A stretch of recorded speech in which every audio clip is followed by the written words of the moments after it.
எரிபொருள் விலை உயர்வு, ராணுவ அச்சுறுத்தல்கள், அப்புறம் தூதரக உறவுகளில் ஏற்பட்டிருக்கிற பிளவுகள் என இது வெறும் செய்திகள் கிடையாது.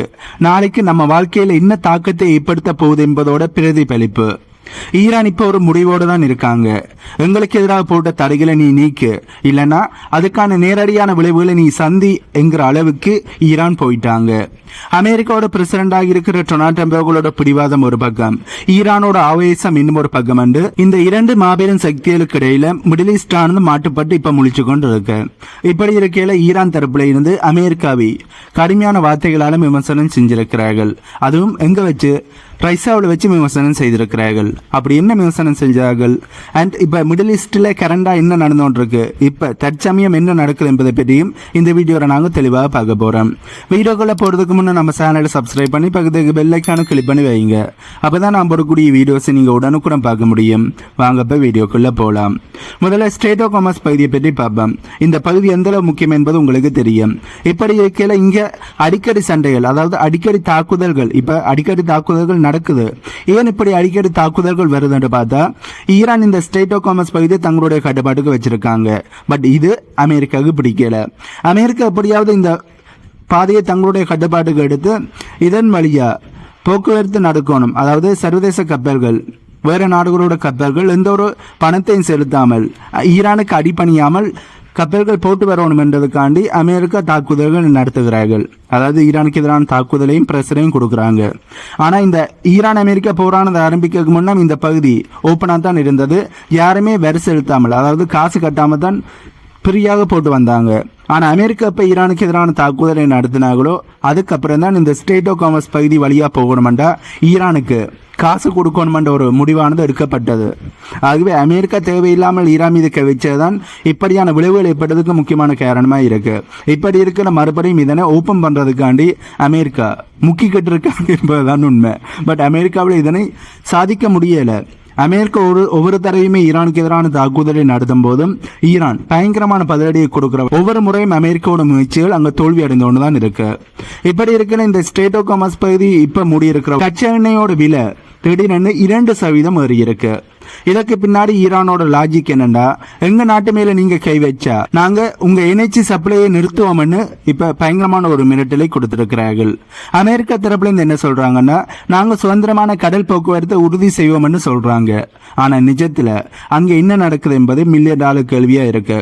அதாவது அமெரிக்கா என்னதான் ட்ரை பண்ணினாலும் அமெரிக்காவால தங்களுடைய இலக்கை அடைய முடியல.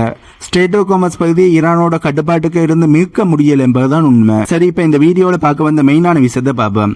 மாஸ்கோவில், அதாவது ரஷ்யாவில் நடந்த சர்வதேச பாதுகாப்பு மாநாட்டில் ஈரானோட உயர்மட்ட பாதுகாப்பு அதிகாரியா இருக்கின்ற அலி பெகேரி அவர்கள் ஒரு வார்த்தையை சொல்லியிருந்தார். அது உலகம் முழுக்க ஒரு அதிர்வெளியை உண்டாக்கி இருக்கு. அவர் என்ன சொல்லியிருந்தாருண்டா, வேம்பையர் விருந்து முடிவுக்கு வந்துடுதுன்னு சொல்லியிருக்கார். இது வரும் வார்த்தை இல்ல. அமெரிக்கா மேற்குலக நாடுகளை சுரண்டி பார்க்கின்ற ஒரு விஷயம் மேற்குலக நாடுகளோட முகத்திரையை கிழிச்ச ஒரு விஷயமா பார்க்கப்படுது. இதனால இது என்ன என்பதை பற்றி கொஞ்சம் நிதானமா அனலைஸ் பண்ணுவோம். வேம்பையர் விருந்து அப்படின்னா என்னென்ற கேள்வி உங்களுக்கு எழும்பும். அலி பெகேரி அவர்கள் இதில் குறிப்பிடுறது மேற்குலக நாடுகளைத்தான். பல நூற்றாண்டுகளா வல்லரசு நாடுகள் மற்ற நாடுகளோட வளங்களை சுரண்டி அவங்களுடைய உழைப்பை உறிஞ்சி அதை தங்களுக்கு சாதகமாக்கிக்கிட்டாங்க. அதனால மேற்குலக நாடுகள் கொழுத்து போய் இருக்கிறார்கள். வரலாற்றை எடுத்து பார்த்தா இது உண்மை என்பது உங்களுக்கே புரியும். இதைத்தான் அவர் இரத்த காட்டேரி விருந்து அப்படின்னு ரொம்ப காட்டமா சொல்லியிருக்கார். இனிமே இந்த விருந்து நடக்காது, எங்களுடைய வளங்களை நாங்கள் தான் பாதுகாப்போம் என்று ஈரான் இப்ப ரொம்ப உறுதியா சொல்லிட்டாங்க. இதன் மூலம் ஈரான் தன்னுடைய பழைய அடிமைத்தனமான கொள்கைகளை தூக்கி எறிஞ்சிட்டு ஒரு புதிய ஒரு பாதையை நோக்கி நகர்ந்திருக்கிறார்கள் என்பதை நாங்க புரிஞ்சு கொள்ளக்கூடிய மாதிரி இருக்கு. மேற்கத்திய நாடுகள் பொதுவாகவே சக்தியின் மூலம், அதாவது பலத்தின் மூலம் தான் அமைதியை கொண்டு வர முடியும் அப்படின்னு சொல்லுவாங்க. அதாவது எங்களுடைய ராணுவ பலமா இருந்தால் தான் அமைதி நிலைக்கும்னு அவர்கள் சொல்கிறார்கள், நம்புகிறார்கள். ஆனா அலி பெகேரி அவர்கள் இதை நேர் எதிராக விமர்சனம் செய்திருக்கார். உங்களுடைய இந்த ராணுவ வலிமை அமைதியை உருவாக்குறதுக்கு பதிலா உலகத்துல குழப்பத்தையும் ரத்த கிளறியத்தான் உண்டாக்குது அப்படின்னு அவர் சொல்லியிருக்கார். ஈரான் இந்த வலிமை சார்ந்த அமைதிங்கிற தத்துவத்தை நிராகரிச்சிட்டு பிராந்திய நாடுகளோட ஒத்துழைப்பு மூலம்தான் அமைதி வரும் என்று வாதிடுகிறார்கள், தங்களுடைய கருத்துக்களை சொல்கிறார்கள். ஈரானோட இந்த கருத்து வெறும் பேச்சல்ல, அவங்க அனுபவிச்ச வழிகளோட வெளிப்பாடு. ஈரான் தன்னோட பல முக்கியமான தலைவர்களை இழந்திருக்காங்க. அவங்க நாட்டு உள்கட்டமைப்பு மேல நிறைய ஏகப்பட்ட தாக்குதல்கள் நடந்திருக்கு. குறிப்பா மினா பகுதியில இருந்த பள்ளிக்கூடத்து மேல நடந்த தாக்குதல்ல நூற்றுக்கணக்கான குழந்தைகள், அப்பாவி குழந்தைகள் கொல்லப்பட்டதை அவர் ரொம்ப உணர்ச்சிகரமா மாநாட்டில் பதிவு பண்ணி இருக்கார். நீங்க எங்களை மிரட்டி அடிப்பணியை வைக்க நினைக்கிறீங்க, ஆனா ஒவ்வொரு தாக்குதலுக்கு பிறகு நாங்க இன்னும் உறுதியா உருவெடுக்கிறோம் என்றும் அவர் ஒரு பகிரங்கமான சவாலையும் விடுத்திருக்கார். நாங்க இப்படித்தான், நாங்க எப்போதுமே ஸ்ட்ராங்காக இருப்போம். நீங்க ஒரு அடி அடிச்சாலும் அந்த அடிக்கு பிறகு நாங்க இன்னுமே பல மடங்கு சக்தியோட திரும்பி எழுந்து வருவோம் என்பதைத்தான் அவர் சொல்லியிருக்கார். இதனால் ஈரான் அடிப்பணிய மாட்டார்கள் என்பதை இந்த கருத்து மூலம் நாங்க புரிந்து கொள்ளக்கூடிய மாதிரி இருக்கு. இந்த மாநாட்டில் சீனா, ரஷ்யா, பிரேசில், தென் ஆப்பிரிக்காண்டு பல நாடுகளோட பிரதிநிதிகள் இருந்தாங்க. இவங்க எல்லாருமே ஒரு விஷயத்துல தெளிவா இருக்கிறார்கள். அதாவது அமெரிக்க தலைமையிலான ஒரே துருவ உலக ஒழுங்கு யூனிபோலார் வேர்ல்ட் முடிவுக்கு வருது என்பதிலே வெகு தெளிவா இருக்கிறார்கள். ஈரான் இப்போ ரஷ்யா, பிரிக்ஸ் நாடுகள் கூட கைகோத்து ஒரு புதிய கூட்டணியை உருவாக்க நினைக்கிறார்கள். பழைய முறைப்படி இனிமே உலகத்தை ஆள முடியாதுங்கிறதை உலக நாடுகளுக்கு ஈரான் இப்ப ரொம்ப தெளிவா சொல்லிட்டாங்க என்பதுதான் உண்மை. நீங்க கேட்கலாம், அவர் சொன்னதுல என்ன மாறிட போகுது, இவர் இப்படி சொல்றதால என்னதான் மாறிட போகுதுன்னு நீங்க கேட்கலாம். இங்கதான் ஒரு விஷயம் இருக்கு. ஈரான் மற்றும் மேற்கத்திய நாடுகளுக்கு இடையிலான தூதரக உறவு இனிமேல் பழையபடி இருக்க போவதில்லை என்பதை ஈரான் இப்படி சொல்வதன் மூலம் உறுதி செய்திருக்கிறார்கள். ஈரான் என்ற ஒரு நாடு சுதந்திரமான இறையாண்மை கொண்ட ஒரு நாடு என்பதை உலகத்துக்கு இப்ப உறக்க சொல்லி இருக்கிறார்கள். இது ட்ரம்புகளோட அரசாங்கத்துக்கு கண்டிப்பா ஒரு நெருக்கடியை உருவாக்கும். ஏனென்றா இனிமே ஈரான் என்ன பேசினாலும் அது ரொம்ப ஆக்ரோஷமாகவும் அதே நேரம் ரொம்ப கணக்காகவும் இருக்கும். உலக நாடுகளால் கவனிக்கப்படுகின்ற ஒரு கருத்தாகவும் இருக்கும். ஏனென்றா உலக நாடுகளே, அனைத்து நாடுகளும் ஈரான் சொல்லுகின்ற கருத்துக்களை உற்று கவனிக்கிறார்கள். இதனால் ஈரான் சொல்லுகின்ற கருத்துக்கள் ஒவ்வொன்றும் ரொம்ப பவர்ஃபுல்லாக இருக்கும். இப்ப நாம பார்க்க போறது இந்த மோதலோட முக்கியமான அஸ்திவாரம், அதாவது ஈரான் அமெரிக்கா மோதலோட முக்கியமான அஸ்திவாரத்தை பற்றி. ஈரான் மற்றும் அமெரிக்காவுக்கு இடையில வரும் ராணுவ மோதல்கள் மட்டுமில்ல, அதுக்கு மேல ஒரு பெரிய பொருளாதார போரும் ஓடிக்கிட்டு இருக்கு. ஈரான் இப்ப ரொம்ப உறுதியா ஒரு விஷயத்தை சொல்றாங்க, எங்க நாட்டு மக்களோட சொத்து பல வருஷமா அமெரிக்காவால முடக்கி வைக்கப்பட்டிருக்கு, இது எங்களுடைய வாழ்வாதாரம் என்பதை சொல்லியிருக்கிறார்கள். ஈரான் அரசாங்கம் சொல்றபடி பார்த்தா அவங்களுடைய கச்சா எண்ணெய் வருமானம், மத்திய வங்கி கையிருப்பு மற்றும் பல வணிக சொத்துக்களை அமெரிக்கா பல தசாப்தங்களா முடக்கி வச்சிருக்கு. இதை ஈரான் சட்ட விரோதமான தடைகள் என்று சொல்கிறார்கள். இந்த தடைகளை நீக்கி எங்க பணத்தை எங்க கிட்ட திருப்பி தராம எந்த பேச்சுவார்த்தைகளும் அர்த்தமே இல்லை என்பதைத்தான் இப்ப ஈரான் தரப்புல இருந்து உறக்க சொல்லியிருக்காங்க. ஈரானோட வாதமா இருக்கு. ஆகவே அமெரிக்கா இந்த பிரச்சனையை முடிக்கணும்டா ஈரானோட முடக்கப்பட்ட சொத்துக்கள் அனைத்தையுமே விடுதலை செய்யணும், விடுவிக்கணும். பட் அமெரிக்கா அதனை செய்வார்கள் என்பதை நாங்கள் வெயிட் பண்ணி தான் பார்க்கணும். மறுபக்கம் அமெரிக்காவோட பிரசிடண்டாக இருக்கிற டொனால்ட் ட்ரம்ப் அவர்கள் ரொம்ப பிடிவாதமாக இருக்கார். அமைச்சரவை கூட்டத்தில் என்ன சொல்லியிருந்தாருண்டா, ஈரான் மீது எந்த தடையை நான் தளர்த்த மாட்டேன், எந்த நிதி சலுகையும் கொடுக்க மாட்டேன் என்று சொல்லியிருக்கார். அமெரிக்காவோட பார்வை என்னண்டா, முதல்ல ஈரான் தன்னுடைய அணுசக்தி திட்டங்களை கைவிடணும், மற்ற நாடுகளுக்கு தர ஆயுத ஆதரவை நிறுத்தட்டும், அதுக்கப்புறம் தான் மற்றதை பற்றி பேசலாம்னு சொல்றாங்க. அதாவது பணத்தை ஒரு பேரம் பேசும் கருவியா லிவரேஜா இப்ப அமெரிக்கா யூஸ் பண்ணுகிறார்கள். பட் இது அமெரிக்காவுக்கு கை கொடுக்குமான்னு பார்த்தா துளி கூட கை கொடுக்க போறதில்லை என்பதுதான் உண்மை. ஈரானை அமெரிக்காவால ஆயுதங்களை கொண்டு வீழ்த்த முடியல, இப்ப இதை கொண்டு வீழ்த்த முடியுமான்னு பார்த்தா அது ஒரு சந்தேகம்.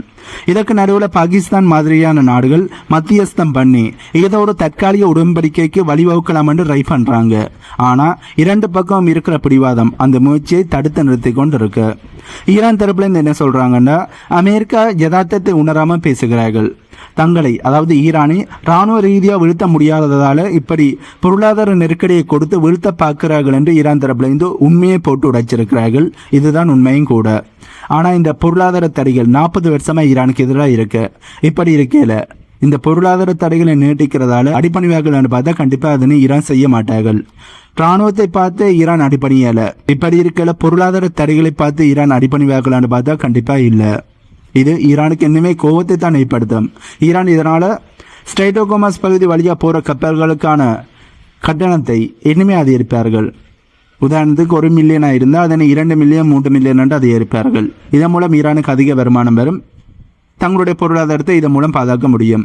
இப்படியான ஒரு பாதையை ஈரானுக்கு அமெரிக்கா போட்டு கொடுக்கிறார்கள் என்பதுதான் நிறைய வல்லுநர்களோட கருத்து. ஈரானோட பாதுகாப்பு கவுன்சில் அதிகாரியா இருக்கிற அலி பகேரியாவுகள் சமீபத்தில் ரைச ஊடகத்துக்கு கொடுத்த பேட்டியில இந்த தடைகள் மனித உரிமை மீறல்னு சொல்லியிருக்கார். எங்கள் நாட்டு மக்களோட பணத்தை நாங்களே பயன்படுத்த முடியலன்னா இது எப்படி நியாயமாகும் அப்படின்ற கேள்வியும் எழுப்பியிருக்கார். நோ மணி நோ டீல், அதாவது படம் கிடைக்காத வரைக்கும் எந்த ஒப்பந்தமும் இல்லைங்கிறது தான் இப்போ ஈரானோட ஒற்றை வரி கொள்கையா இருக்கு. இதற்கு பிறகு அமெரிக்கா என்ன செய்ய முடியும் என்பதும் மிகப்பெரிய ஒரு கேள்வியா இருக்கு. இப்போ இஸ்ரேல் காசா பிரச்சனைக்கு வருவோம்.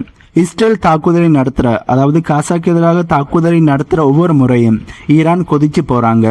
இஸ்ரேல் இந்த பிராந்தியத்தில் இருக்கிற வரைக்கும் நிம்மதியே இல்லை என்று ஈரான் தரப்புல இருந்து பகிரங்கமான அறிக்கையை வெளியிட்டு விட்டார்கள். இது வெறும் பாத்தியை மட்டும் இல்லை, இது இஸ்ரேல் மேல ஈரான் நடத்த போற அடுத்த கட்ட தாக்குதலுக்கான ஒரு அறிகுறியாகவும் பார்க்கப்படுது. ஒவ்வொரு படுகொலைக்கும் பதில் கொடுக்க போறோம் என்பதை ஈரான் சொல்லி இருக்கிறார்கள். இது நிலைமை இன்னுமே மோசமா மாற்றிக்கொண்டிருக்கு என்பதுதான் உண்மை. பட் இஸ்ரேலை அடக்கி ஆகணும். யாராவது ஒரு ஆள் அடக்காட்டி இஸ்ரேல் இன்னுமே கொடூரங்களை செய்வார்கள் என்பதுதான் உண்மை. காசா, லெபனான் இப்படி நிறைய இடங்கள்ல தொடர்ந்து தாக்குதலை மேற்கொள்கிறார்கள். இதனால் நிறைய அப்பாவி பாலஸ்தீன மக்களும் நிறைய மக்களும் கொல்லப்படுகிறார்கள் என்பதுதான் உண்மை. ஆகவே இஸ்ரேலை தடுக்க யாராவது இருக்கணும். அது ஈரானாகத்தான் இருப்பார்கள். ஈரான் எந்த அளவு நாளைக்கு பொறுமையாக இருக்க போகிறாங்கன்னு தெரியல. மறுபடியும் ஈரான் இஸ்ரேலுக்கு எதிரான தாக்குதலை ஆரம்பித்தா இஸ்ரேலால் சமாளிக்க முடியுமா என்பது மிகப்பெரிய ஒரு கேள்வியாக இருக்கு. ஈரான் மற்றும் அமெரிக்காவுக்கு இடையிலான பிரச்சனை எவ்வளவு சிக்கலாக மாறிக்கொண்டிருக்கு என்பதை இப்போ நாங்கள் தெளிவாக பார்த்துருக்கோம். ஸ்ட்ரெய்ட் ஆஃப் ஹார்மஸ் பகுதியில் நடக்கிற ராணுவ மோதல்களில் ஆரம்பித்து வாம்பேர் விருந்துன்னு ஈரான் விடுத்திருக்கிற அரசியல் சவால்கள், அப்புறம் முடக்கப்பட்ட சொத்துக்கள்னு இது ஒரு பெரிய ஒரு சிக்கலான வலைப்பின்னலாக மாறிக்கொண்டிருக்கு. ஒரு பக்கம் பார்த்தா ஈரான் தன்னோட பிடிவாதத்தில் ரொம்ப உறுதியா இருக்காங்க. ஏனென்றா ஈரானுக்கு இது வாழ்வாசாவா போராட்டம். ஈரானுக்கு என்ன தேவையாண்டா அமெரிக்கா தங்களை ஒரு சமமான நாடா அங்கீகரிக்கணும், அதோட ஈரானோட முடக்கப்பட்ட பணத்தை விடுவிக்கணும். இதுதான் ஈரானோட நிலைப்பாடு. இன்னும் ஒரு பக்கம் அமெரிக்காவோட தம்மினுடைய அரசாங்கம் தரப்புல இருந்து ஈரானை ராணுவ ரீதியாகவும் பொருளாதார ரீதியாகவும் முழுமையாக கட்டுப்படுத்த நினைக்கிறார்கள்.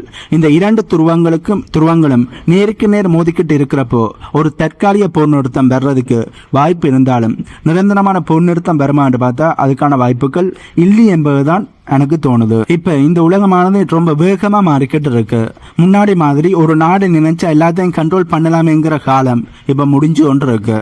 ஈரான் இப்போ ரைசா பிரிக்ஸ் நாடுகள் கூட சேர்ந்து ஒரு புதிய ஒரு அணியை உருவாக்க நினைக்கிறார்கள். இது மேற்கத்திய நாடுகளுக்கு பெரிய சவால்.